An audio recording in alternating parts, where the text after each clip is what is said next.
Okay, so when will we officially start? Oh, we started. I'm putting all of this in. I think this is the gold right here. I thought you were going to sing a song. All right, I'll sing a song. Ready? Show me the meaning of being lonely. Da-na-no, da-na-no, da-na-no. Ladies and gentlemen, welcome. I said I was lonely. Not anymore, because I have my first live threesome on 7 Minutes in Heaven. Okay. Joining me today, I have the host of the How It Came to Be podcast, available on iTunes, Spotify, and all social media platforms. You guys are everywhere, right? We are everywhere. Everywhere we know about. Yeah, some bathroom stalls, a few bathroom stalls. You guys just do your guerrilla marketing like that. You go into bathroom stalls and just carve with knives how it came to be. Mm-hmm. I like it. I'm going to get canceled on the first time I have multiple people on here by saying this is a threesome podcast. So to the sponsors, all platonic. Oh, you're not allowed to say that? I don't know. I don't know the current state of culture, the way things are. I don't know how it came to be like this. You guys like that? Wow. Hey. Good one. Hannah likes puns. I do not like puns. Really? No, Sarah hates I love puns. a good pun. I was a guest on the How It Came to Be podcast, and I loved it because it was so different than other podcasts. I was excited like a schoolboy. I was excited to solve a riddle, if you will. You guys were very professional. We spent 20 minutes setting up this podcast, beginning it, but besides that, I thought your guys' podcast was very original and ingenious, and I'd like to know how you guys got started with How It Came to Be. Well, thank you, first of all. I actually was just curious to think about you being excited as a schoolboy to talk about a bunch of gym stuff since you do it every day anyhow. I was like... All day. It's a lifestyle. We were a little worried you would just guess it immediately because we're like, this is all Evan does anyhow, so... I mean, you did know a lot about it, and you waited for like an hour until you told us that you knew who Jack LaLanne was and all about him, but... Fitness is my passion at the end of the day, Yes, I know. I didn't even introduce you guys. I'm so sorry. This is so unprofessional. I'm here with Hannah Ledford and Sarah Bull, the host of How It Came to Be. I feel terrible for not saying that in the beginning, but how did you guys first... what was the idea behind your podcast? Because I know you both have your doctorates and you normally research stuff, and you guys decided to do a podcast about this stuff. So go ahead. Yeah, we actually never do research for our doctorates. We only research things that have nothing to do with anything we need to know about. So that was part of it. Yeah, and we always switch whatever we're into just in time that we don't actually have to fully go through with anything, So we were like in our second years of our PhDs when we decided we wanted to be screenwriters, and we were both just like, should we just quit, like drop out of our PhDs? We don't need this anymore. But we do always finish the other thing. We just then are already started on to the next thing. So actually, I think that we really started it because we love telling stories, and we knew that we were always texting each other like weird facts. We would go on a deep dive for hours. I remember we would just get fascinated on some horrific topic and be like, this is awful or disgusting or whatever, and then have to know everything about it. Yeah, it's always stuff that like you don't really need to know, but then it's kind of fun once you do. And I think a lot of people can relate to like staying up way too late, like 3 a.m, because you're just in an internet hole, like clicking and learning all these things that it doesn't really matter. So we just decided to do something with that information rather than just telling each other about it. Because I know like one of mine that I remember was like I spent hours researching Elizabeth Taylor and all of her husbands, and then somehow I got onto like Judy Garland, and then I had to go into like a Liza Minnelli hole. So I just like spend all this time doing this stuff, and now we are like, okay, well let's like have fun with that and do something with it. Wow. How many times did you guys say we should start a podcast before you started a podcast? Well, we actually had a different podcast idea before this, and we recorded that first episode like 18 times. And it was one of those things where they always say, like, you know when something's right because it's easy. And I feel like this one was so much easier. We just like did the first one, and it just felt like magic. And it was about toilet paper and Disney, so of course it had some magic in it, because what could go wrong with those two topics? And so we were like, oh, this is it, it's working. And then everything just kind of like fell into the place. We didn't know if it would be hard or easy to get everything online, and then Hannah went and figured out how to get it onto all the places, and we asked for advice from you, Evan. We got a lot of advice from you along the way. So what was the first episode about? Because you said it was Disney and toilet paper. I'm literally intrigued. That's why it's such a good podcast, because now I'm curious on what it was. Well, you can listen to it on Apple. Yeah, well, ladies and gentlemen, if you go to How It Came to Be, well, actually, fun fact, we have a remix of episode 1 that we're releasing this week, actually. So because we did not have our fancy microphones at that time, so we loved the episode, the content, but we had kind of crappy microphones, and we were recording on Zoom, and it just didn't sound as good. So we're redoing it. Okay, I'll go listen to it this week when you guys release it. But I don't think we mentioned that whenever we tell our stories, the other person doesn't know what we're talking about.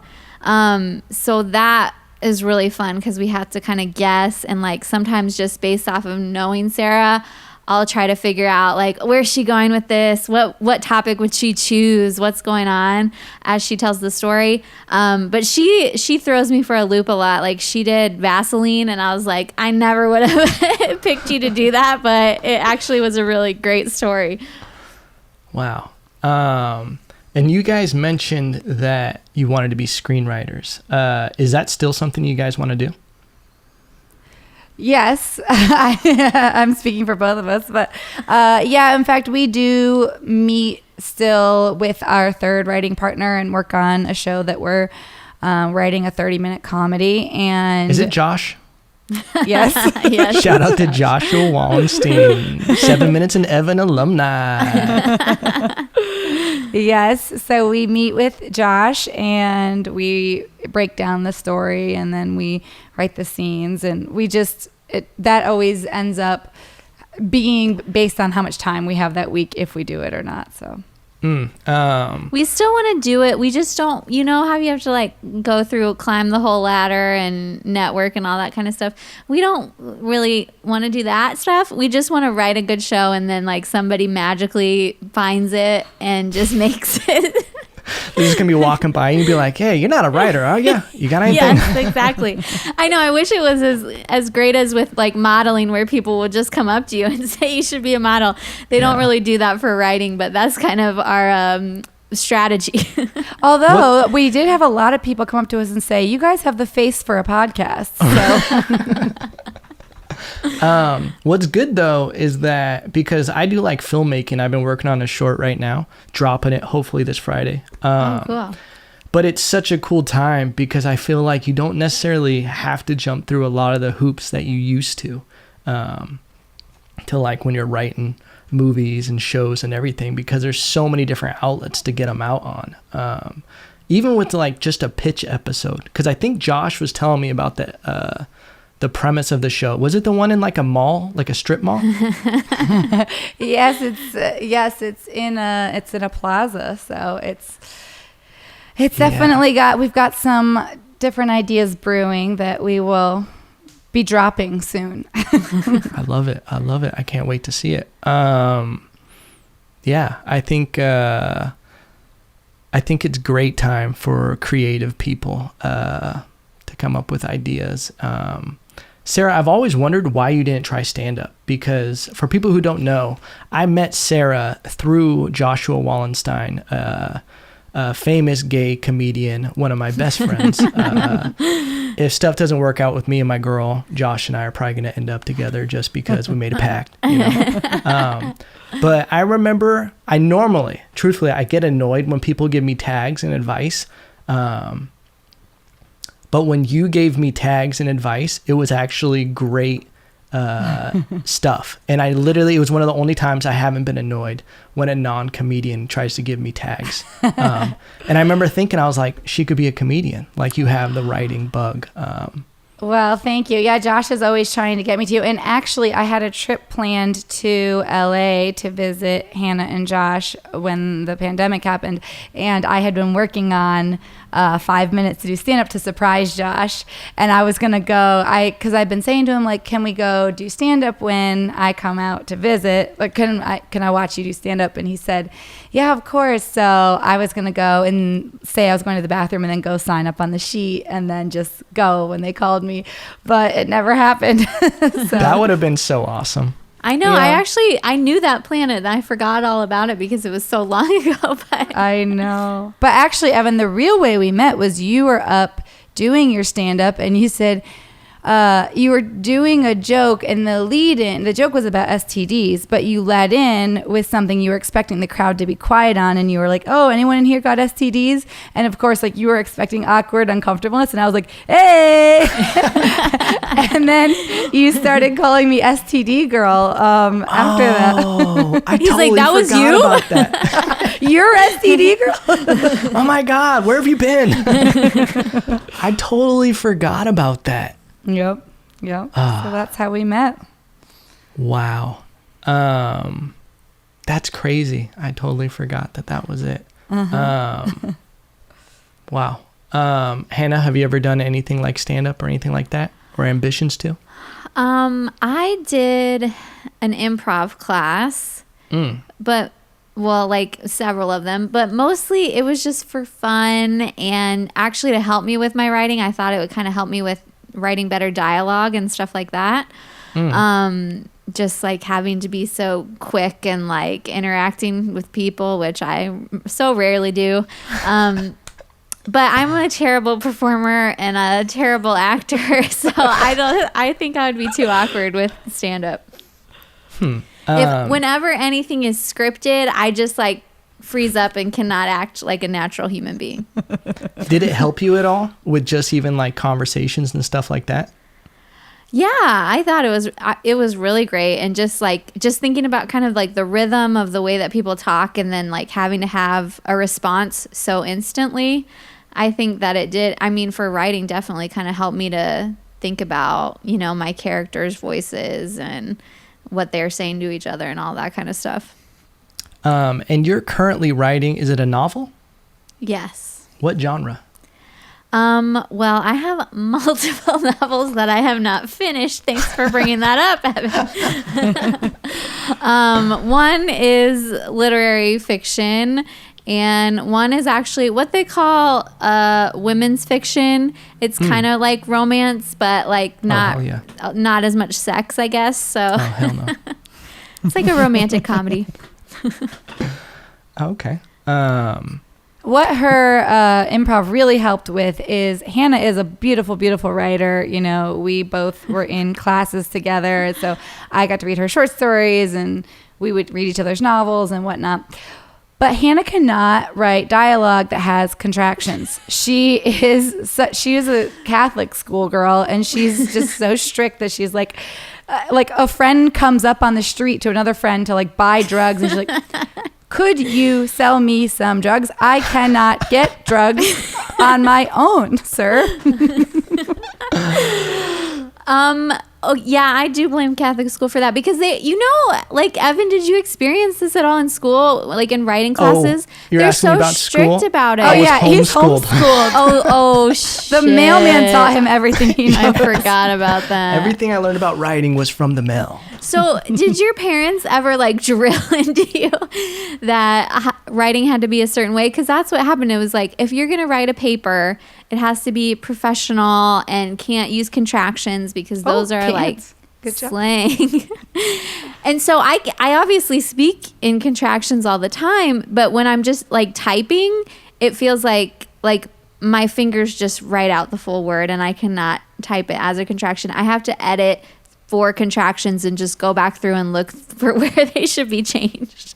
Huh. See, I'm the complete opposite because when I say I was homeschooled, it was very loose. Like I said on your guys' podcast, I was like a little wild Tarzan. I didn't get very much like traditional schooling. To the point to where I actually started school in high school. I remember the first day of English class, we had to write an essay about ourselves.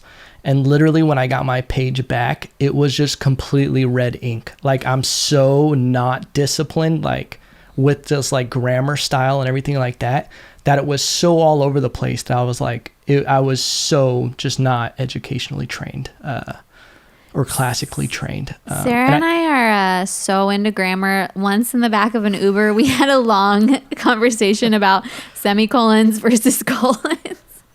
Really? Our Uber driver was very disgusted. You could just see him driving like, wow. He's like, well, and he picked us up from the airport. I'm pretty sure this was the conversation after the airport. So you could tell that we did not belong. He could tell. See, I couldn't even necessarily tell you what the difference between both of them was, like in a correct way. Like I just think that one of them is like to explain something, and then one of them is like to state something. I know that doesn't. You're really just make like sense. my students. They just throw them in wherever. Yeah, like. I mean, that's close though, Evan. Thanks, Hannah. Thanks for being sensitive to my childhood.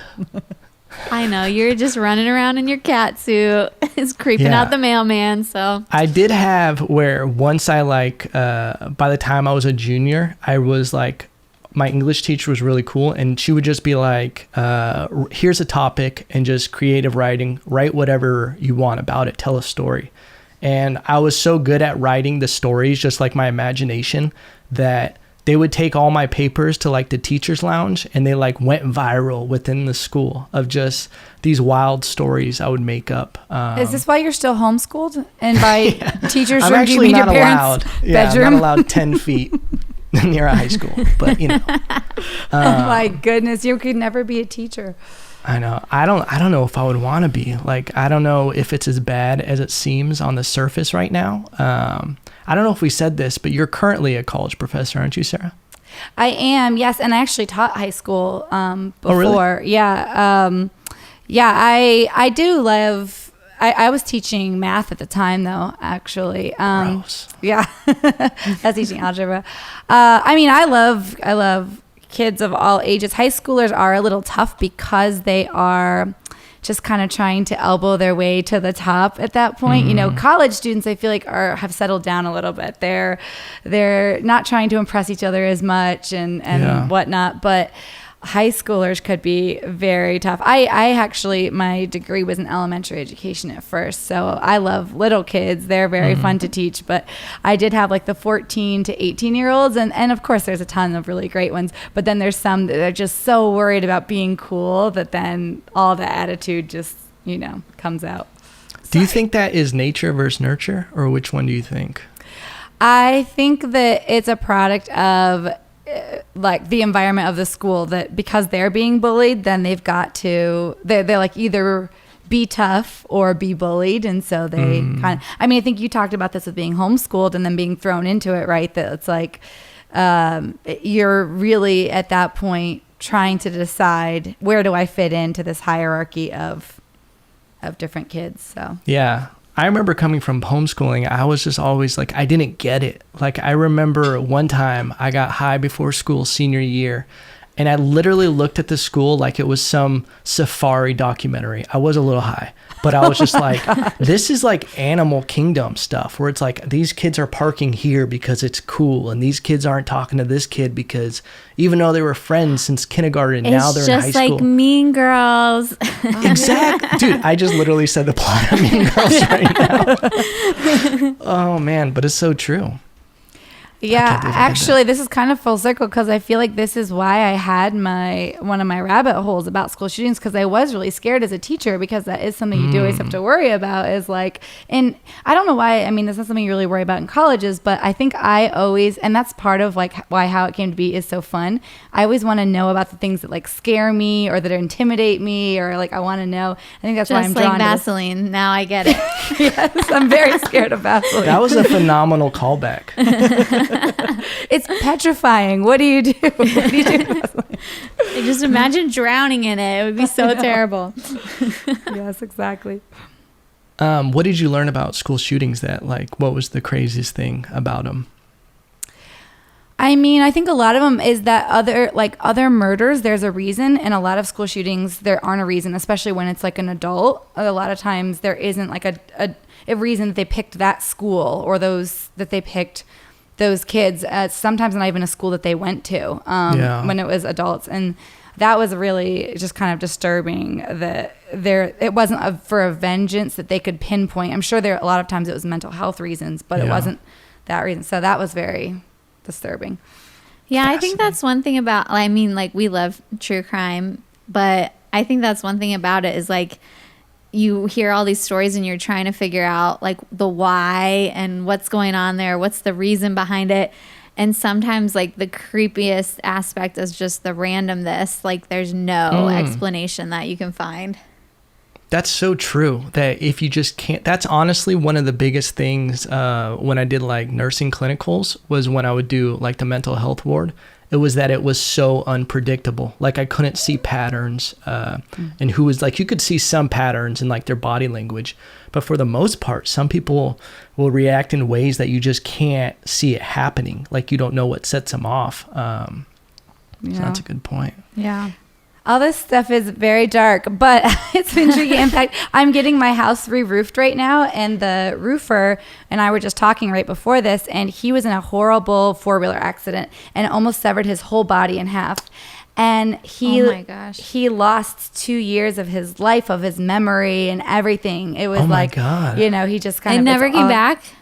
No, and so some of it was the time before that he lost in the accident, but then even after he woke up and came to, he said that like you're on so many pain meds and everything, you just sort of lost that. He had to relearn how to walk and everything. And now here he's like roofing my house. He's like really amazing. He's like this incredible guy. He's in his like 70s, and the other guy is in his like 30s, and he like kicks this guy's ass. Like he can roof so much faster. Wow. And he's like got so much respect.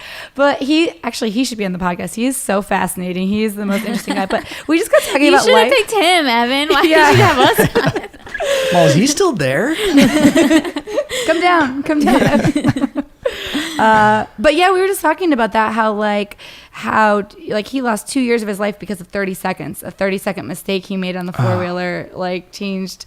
And so then we just got talking about how something like that impacts your whole life. And I don't know, it's just weird. Although it's a dark topic, I do think accidents and death and all these things have something to them that expose human truths that are so fascinating. Yeah. What is a human truth, Sarah? Oh yeah. I did want you to dive deeper into that when I heard human truth right now. That I asked that because she teaches about that in class, and one of her students, she had been teaching about it for months, and then at the end of class, one of her students asked that question. She's like, are you kidding? It was literally the topic of the lecture for a full month, and we were writing creative stories and poetry about human truths. And basically, it's a universality. What applies to me applies to you. You're across the country. You're different than me in a million ways, but there's something really, an essence or a core to it. And we did all these lessons, all these different stories. We'd examined it, and then he literally raises his hand at the end, and she's like, "What's a human truth?" I was like, class dismissed. You teach creative writing? Yes, I do teach some sections of creative writing. I teach composition. And then I actually I'm teaching classes right now for summer courses that are young adult literature and then writing about TV scripts. So. Oh, wow. Yeah. And are you doing it all remotely, or is it, are you actually going into class? Now I'm doing it remotely. I was going into class until about March, and then in March we had to switch over, and then in the fall they let us choose, and I decided that since I don't do a lab or anything, I might as well just be remote. So yeah. Wow. Were you scared at all about having to go back if you were going to have to go back in the fall? I was mainly because I felt like we were going to end up being the like mask police, or it would be difficult to teach and then try to police the kids and say, the students, and say, don't be that close to each other. And I know a lot of them are worried. A lot of them wanted to be online too. So Yeah.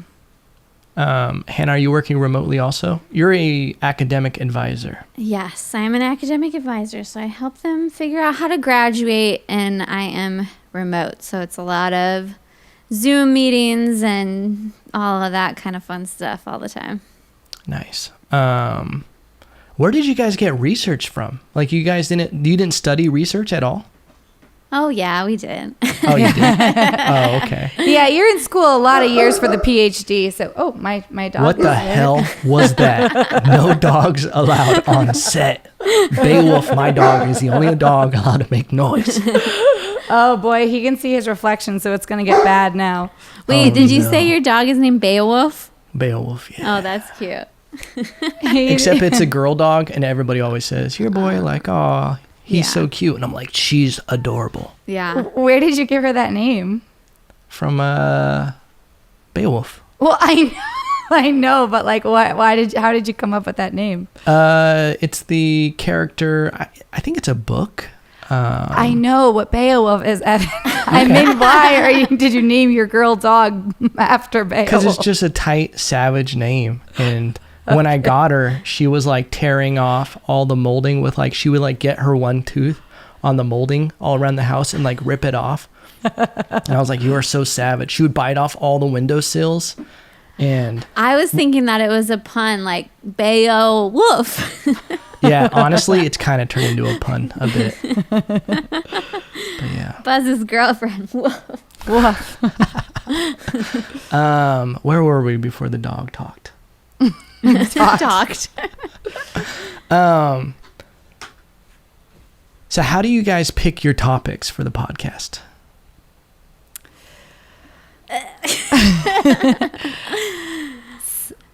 Well, you want to say, Hannah? I mean, I was just going to say, it's kind of like this. Like, we'll just be talking about something or having a conversation, or sometimes I get mine from like a Jeopardy clue. It's just like anything that I'm like, that's interesting. Like, I want to know more about that.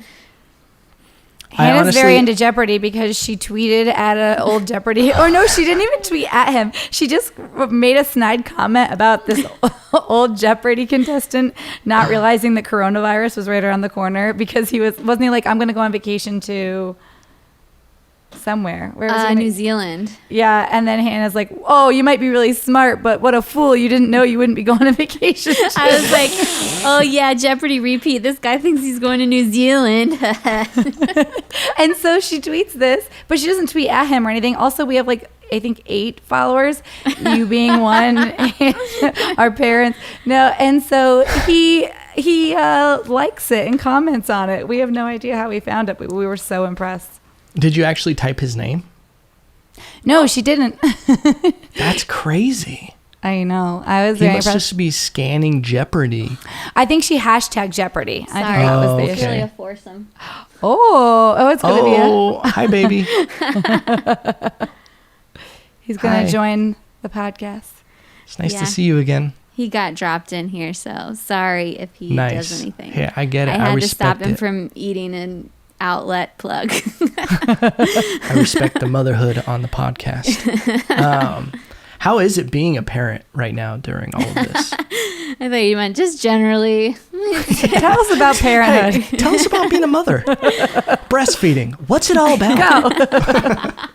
Actually, I was going to say that's how we met, Evan, is we were about to do a call and talk with Sarah Right. about the podcast and your advice, actually. And Sarah, I came on and she was just talking to you about my nipples because I had been breastfeeding. Yeah. I was like, oh, hi, how are you? Yeah, I was just looking around the room. I'm like, I don't know what to do right now. I'm just gonna, yeah. Yeah, it wasn't even a video. It was just a regular call. But Evan's still looking around. Still did not know where to look. He's like, should I look at the phone, my hands? What if I see a nipple? I just was like this. Yeah. Do you have only one kid? Yeah, Just one. Okay. So it's not too crazy, like you're not having to homeschool. Yeah, 3 or 4 I'm glad kids that right now. he's still a baby, so he's not school age, and we don't have Yeah. to worry about homeschooling, which is obviously a disaster. Yeah, trust me. Don't do it. But yeah, so it's still really hard because, we're both, my husband and I are both working full time and trying to be on meetings like this and stuff like that. And he just does not stop ever. So we He doesn't always give a have shit to. about podcasts. Yeah. Yeah. And that's why he's here. My husband has like a deadline for work that he's trying to get. So he was like, I know that you're doing the podcast, but I'm not done with this yet. So he just threw the baby at me. He's all, the podcast is called 7 Minutes in Evan. It's been like 30. Yeah. He's like, it's not over yet. Yeah, I have friends who have like 3 or 4 kids right now, and they're like terrified about schools opening. I think that's really going to be like the second wave, if there's anything. It's going to be once toddlers get around each other again. Oh my Yeah. gosh. Yeah. It is crazy because, they don't know a ton yet about how it impacts children. But Yeah. even like, before this happened, he was going to daycare. Yeah. And it was like instantly, like the day he went to daycare, he got a cold and like came home and gave it to us. And they lasted like for a month. So it's just like they spread stuff around so quickly. He started COVID. Oh my goodness. This is patient I think zero it was like right now. it was in March. Wow. Well, I used to work at a daycare. I worked at a preschool all through college, and I just remember you just kind of become immune to it, but I would just like look over in time to see a kid turn and sneeze onto another kid's hair, and I'd just be like, well, that was normal. Yeah. Dude, I've actually, seen- I was thinking like I was just going into a really smelly public restroom the other day, and I was like, damn, masks are actually kind of great sometimes. How do you guys feel about them when you have to go out and wear masks?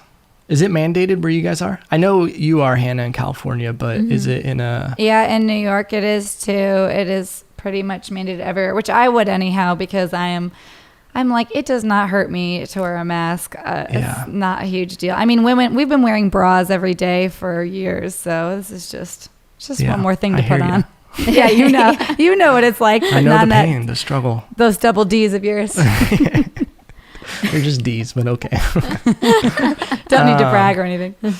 Yeah, I've been around, to go back to kids, my nieces and nephew, and they have like little kid parties, and I just seen the weirdest things. Like, it's just snot bubbles and just petri dishes of everything. I think 4 out of every 5 birthday parties I've ever been to, I get sick every single time. It's going to be insane if schools actually open up. Yeah.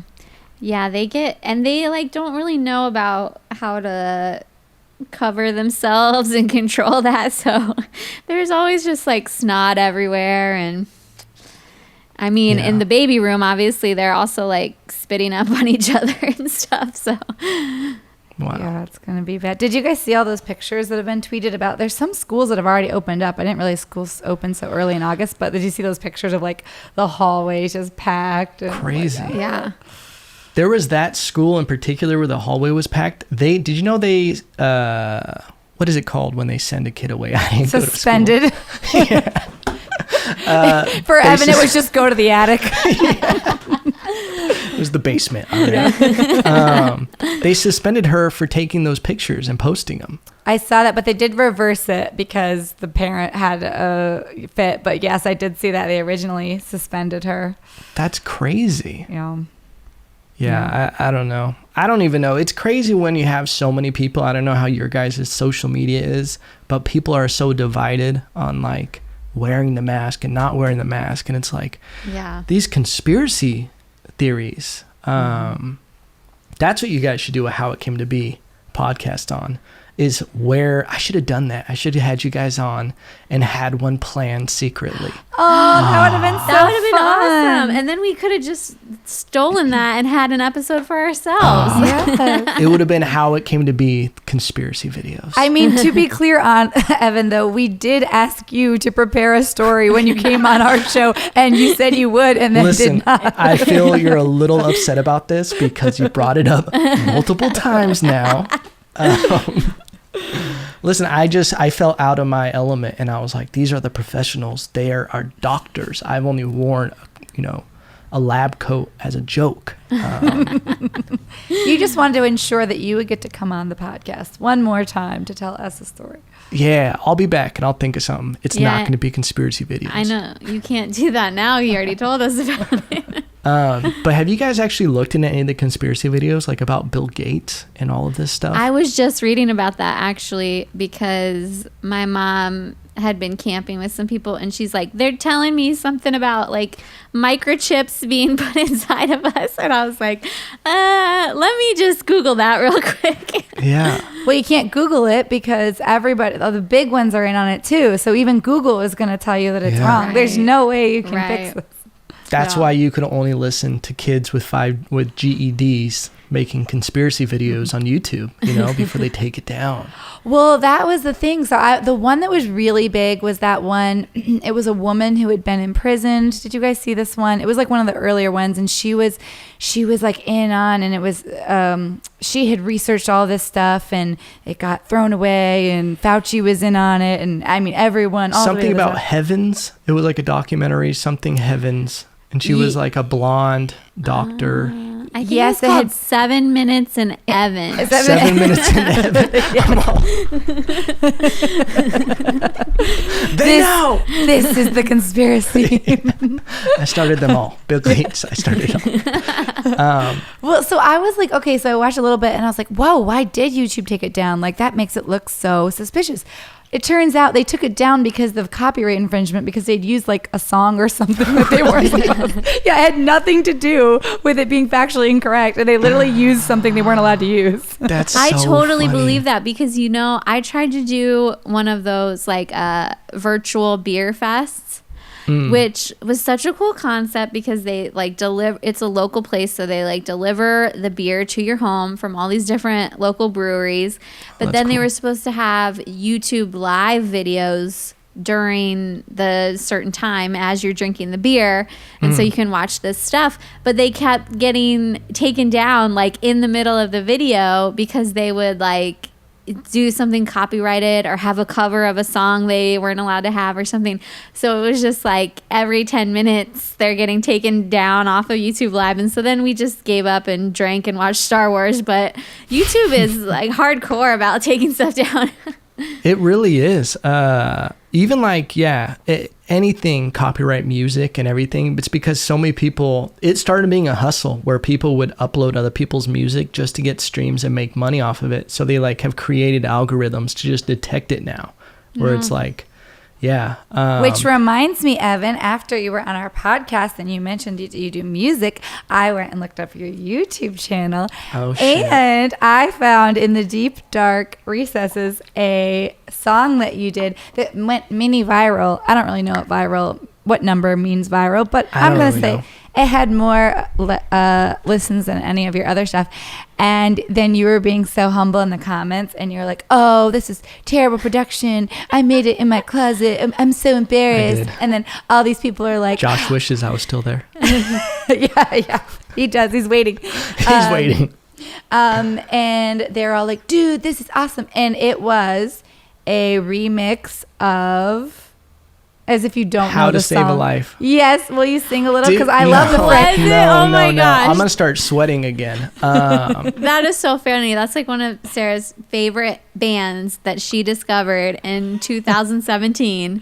Yes. Oh, really? 2017? Yes. I think I put that out in like 2008 or something. Before like the that. Fray? You put it out before the Fray. Before they ever, I actually originally, that was my song. They actually kind of stole it from me.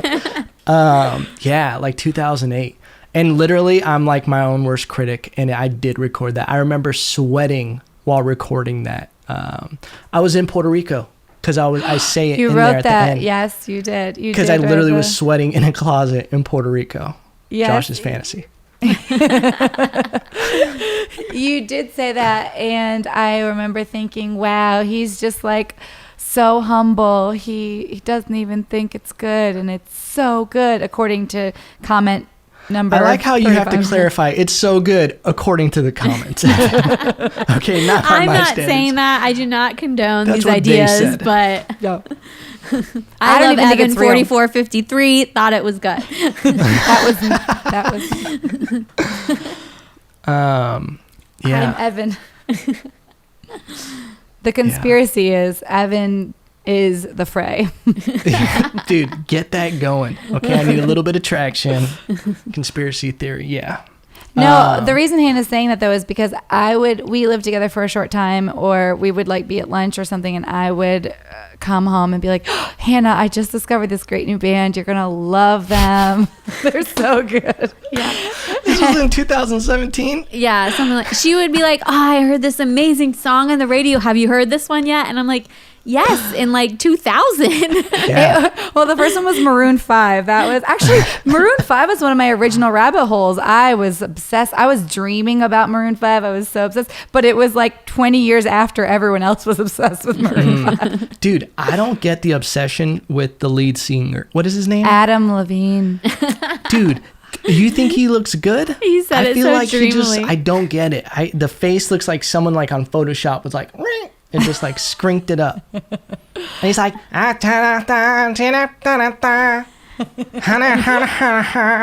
you Adam Levine? yeah.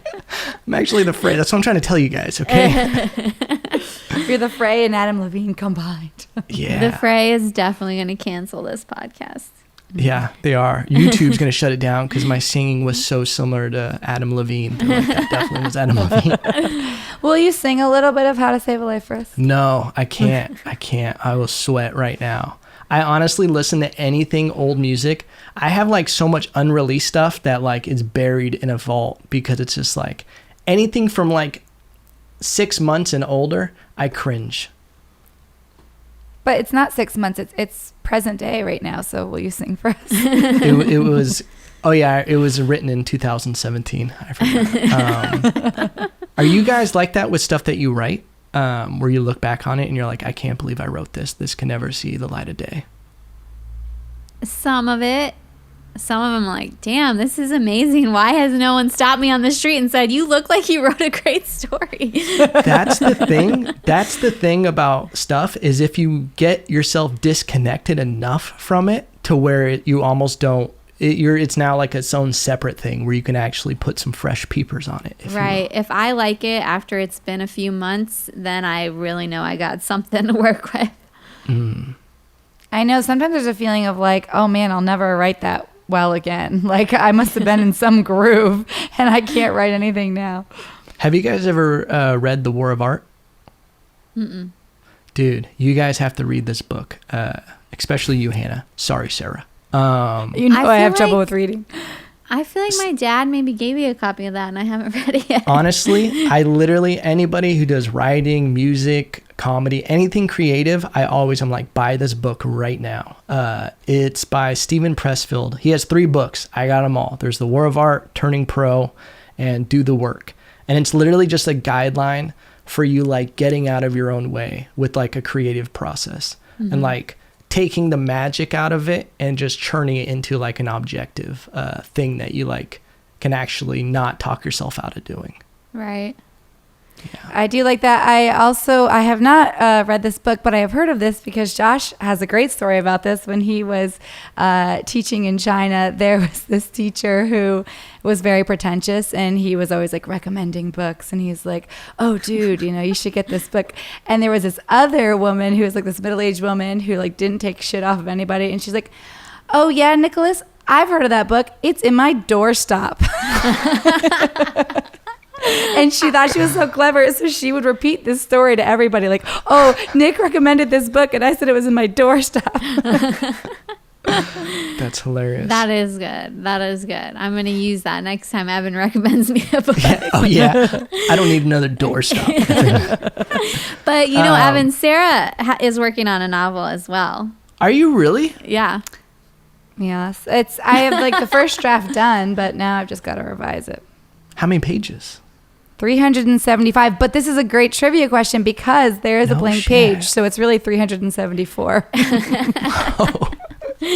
Technically 374. I didn't realize when I printed them out for my dissertation committee, I somehow had a mistake and there was a blank page in there. And I was like, this is going to be a great trivia question someday when this What book do is you finished. guys use to write with?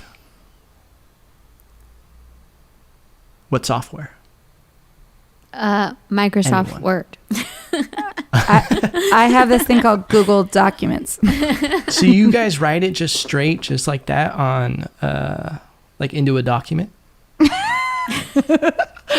don't laugh at me because there's a software called Scrivener. I don't know if you guys have heard about it. I feel like I've heard of it, but what does I don't know that much about it. What does it do differently? It allows you to break everything up into chapters, into character, like defining the characters where you can pull everything and you can like insert changes within chapters and everything. It's like just a way better way of organizing anything like. Where I think I heard about that? On an ad in a podcast. Oh, really? Yeah. I would check it out. Is this an ad, Evan? Are you It sounds like it. I thought that you were supposed to let the guests know when you were doing commercials. You can't sneak Nah, it's them all in on natural, us. organic. I'm You're just organic sneak- and original. Okay. Are you also being paid by the Fray? And Adam Levine right now. I will say we do use Celtics for screenwriting because screenwriting, I don't know if you've ever seen like a raw script, but it is really formatted heavily and you have to know, where does the action go? Where does the character description go? So we do use Celtics, which we discovered when we were out in LA and met some random dude who told us this drunkenly, and it was one of the greatest pieces of advice we've ever had. So. Well, yes, because you should be using Final Draft, but we're too cheap for that yet. So Yeah, Celtics here, is the Final free Draft version. is good. yeah, it's Okay. Wow, 374 pages you have. Well, let's count the blank one. That was an artistic Okay, choice. all right. Okay. Is it one of those things where it's like at the end of the book and it's like, and this page is for you? And then you like, Complete your own journey. No, it's Yeah. literally between chapters like 13 and 14, and I just hit the space bar one too many times. I printed the entire dissertation and was literally taking it to the committee, and it was so much money at that point, and it was too late. I had bound it. I was like, why didn't I just take the page out? But I had bound it.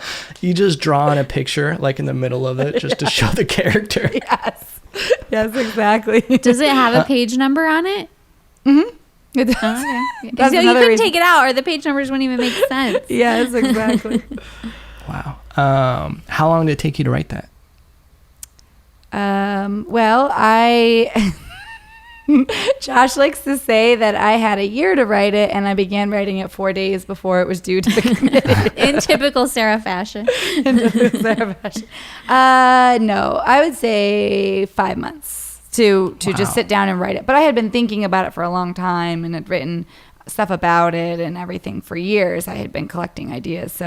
But just to sit down and write it. And that was only out of necessity because I had to defend my dissertation and it was time to turn it in. Hannah and I both had this. We were like, I think we're proud of our novels, but we also like had to turn them in to graduate to get our PhDs. So. Oh, really? Yeah. Oh.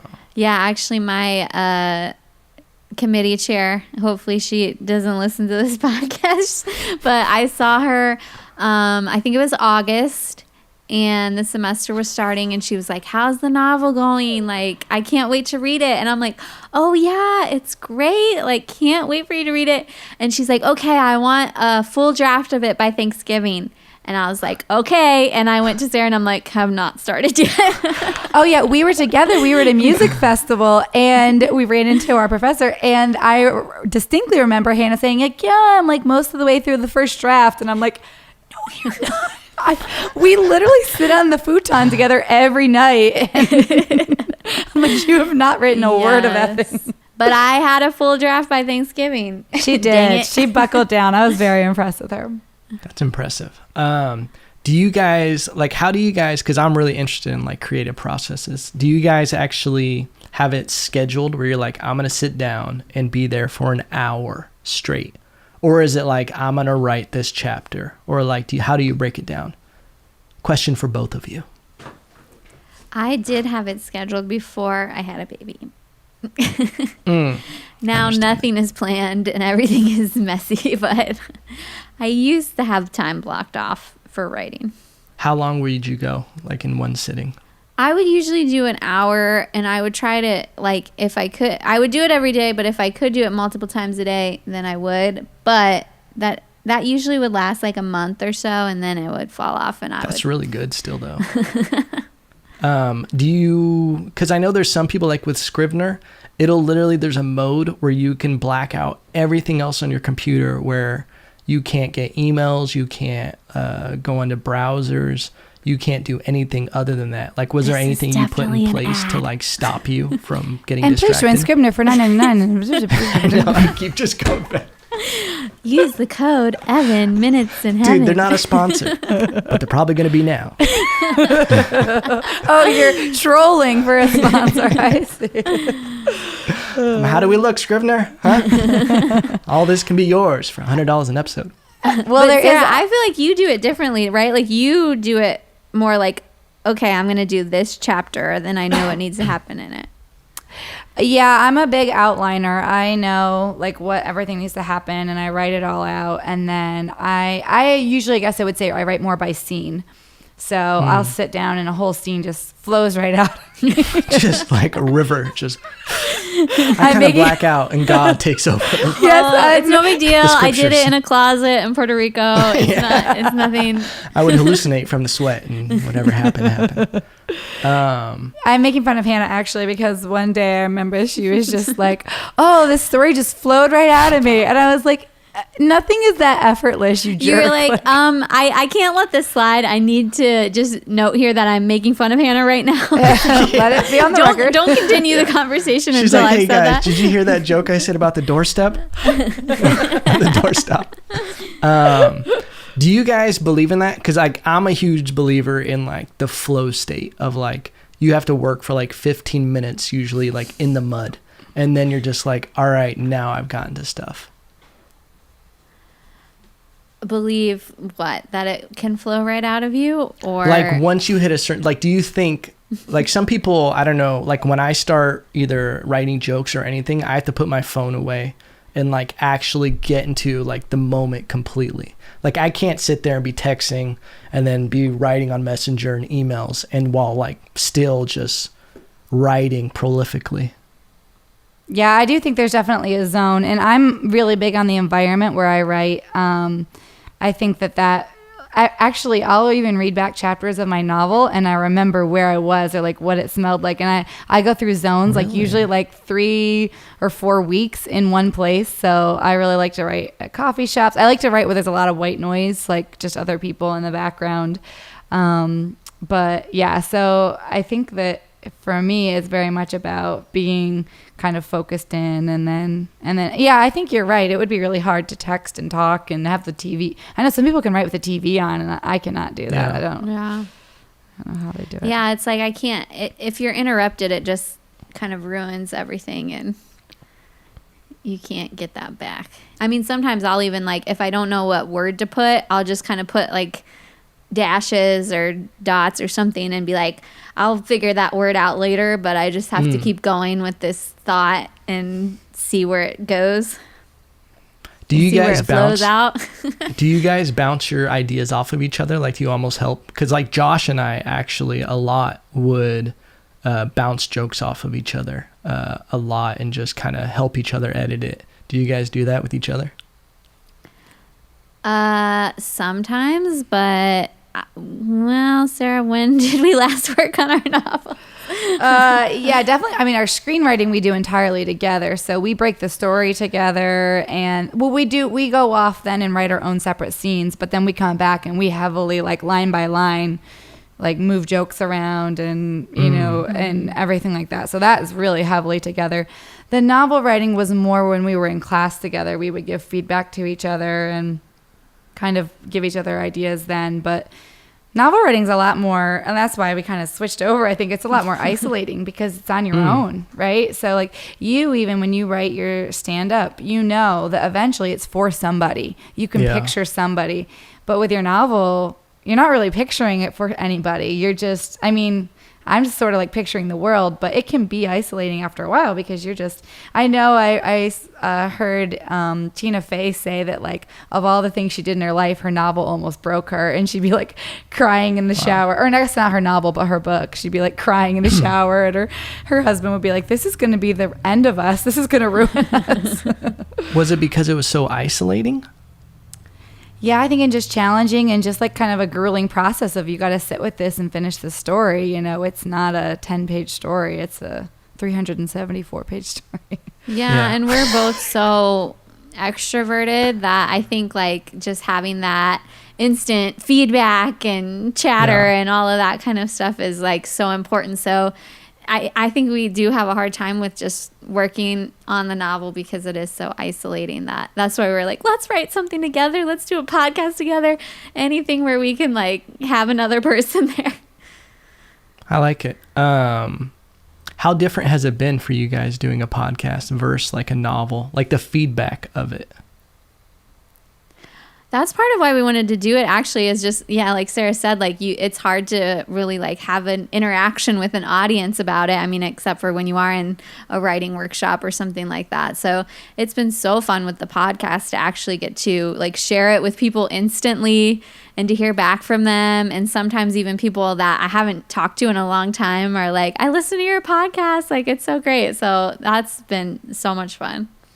Yeah, even in my teaching world, it's kind of funny how they've merged, but like other people didn't really know we were screenwriting and all that because, there wasn't much being done with it. We did do a live table read with actors from the university we went to school at, which was really cool because they were so excited to act and we were so excited to have actors, and that was awesome to see like what we made up on a stage. That was really cool. But other than that, in this way, like I've even had the director of my program contacted me and asked me if I would be interested in teaching like some multimedia classes because he knew that I do the podcast. And then like I had a student the other day who contacted me to do an interview because he wants to start his own podcast. So it was just kind of fun to have like my worlds meld in that way and have people kind of know something. Whereas we have these other projects that are, I think, probably harder and much bigger, but people don't know about them. So nobody mentions them.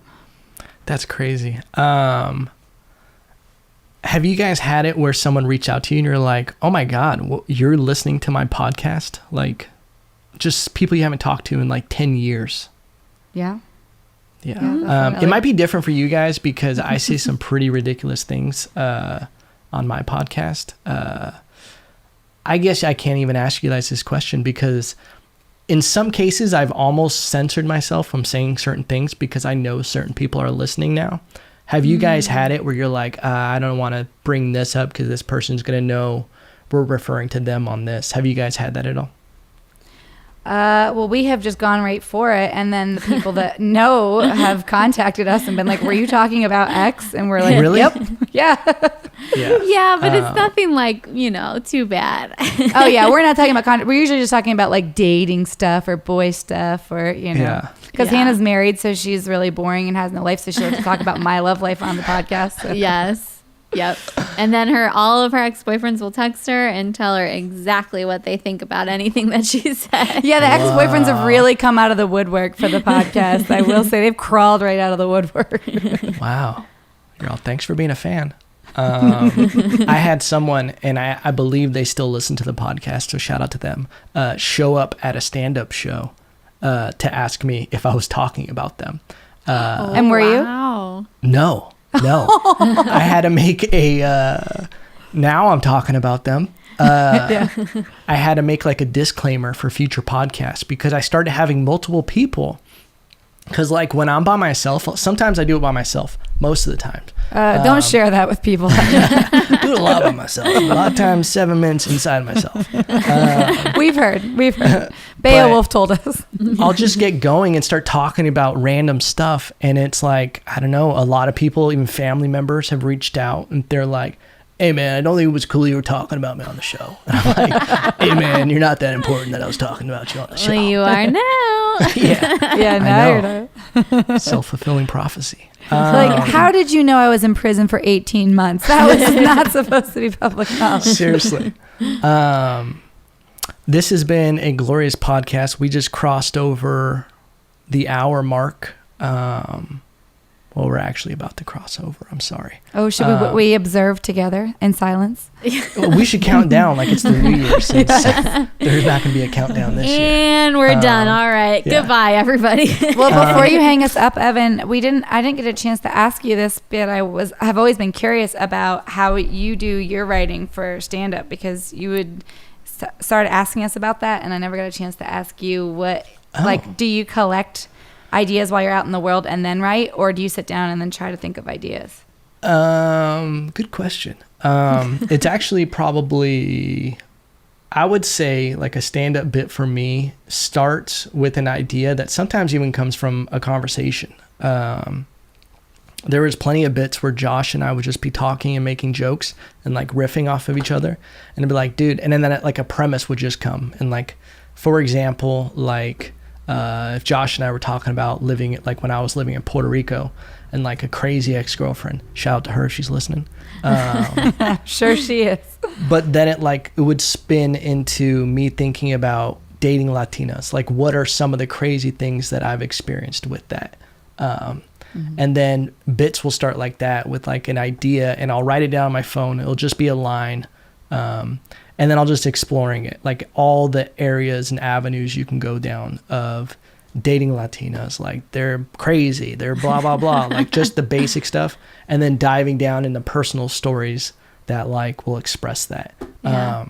That's so funny. Sarah and I will also take notes in our phone when we're out, when, we can be out and there's not a pandemic. So sometimes we've literally like been at a bar, but we're just like in the corner, like hunched over our phone, taking notes about something that just happened at the bar a minute ago. You have to. It's so corny that like life imitates art. But I think a lot of times anywhere you are, like, and that's the thing, is like you have to write down every single little thing that might be something.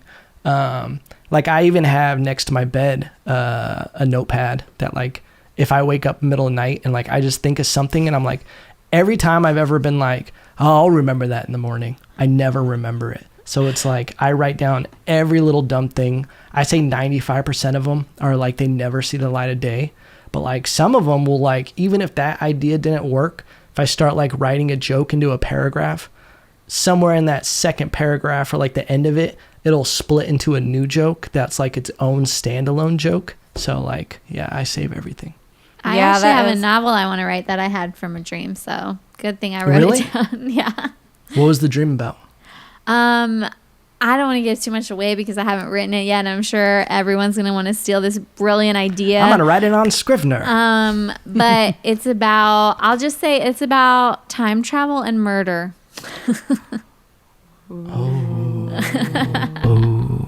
Is this the one called Gone Girl?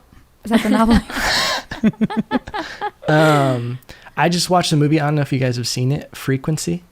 I love Frequency. Dennis Quaid. It's so good. It's so good. I watched it last night. I was telling my girl about it. She loves crime shows and all of that. Like, she's obsessed, and crime podcasts. And I was like, that's kind of, I remember that. I haven't seen it since it like came out. And I remember it being like a really good twist. Mm-hmm. And then I was like, please hold up, please hold up, please hold up. And then Dennis Quaid pretending he's a firefighter. I was like, I can't believe it at all. Like, it was terrible. His outfit was too big for him. Wait, you don't love it? I love Frequency. I love the movie. The movie's amazing for its time, like a perfect movie. But like Dennis Quaid, was in love with him. I love Dennis Quaid. Really? Yeah. And do you think he's a good actor? I think he's a great actor. I love him. And his cousin Randy is so bizarre and does the most bizarre things. You should look up some of his videos. He's Randy Quaid? Oh, yeah. He's a conspiracy theorist. No shit. He's in Christmas Vacation. He's Uncle Eddie. I don't know if I've seen that. You've never seen Christmas Vacation? Is that the National Lampoon? Yeah. Yes. Is that the one the shitter's full? Yes, Yes. he's the one who Okay. says the shitter's full. Okay. He's literally the one. All right. Yeah, I've seen that. It's been a while, though. Wow, I can't believe you think Dennis Quaid's a good actor. Oh, I love him. What's the I best love Dennis Quaid movie? Isn't he the one in Parent Trap? He is in Yeah, The Parent he Trap. Lindsay Lohan version. Yeah. He's in What to Expect When You're Expecting. I'm sure you've seen that one. Yeah. Weekly.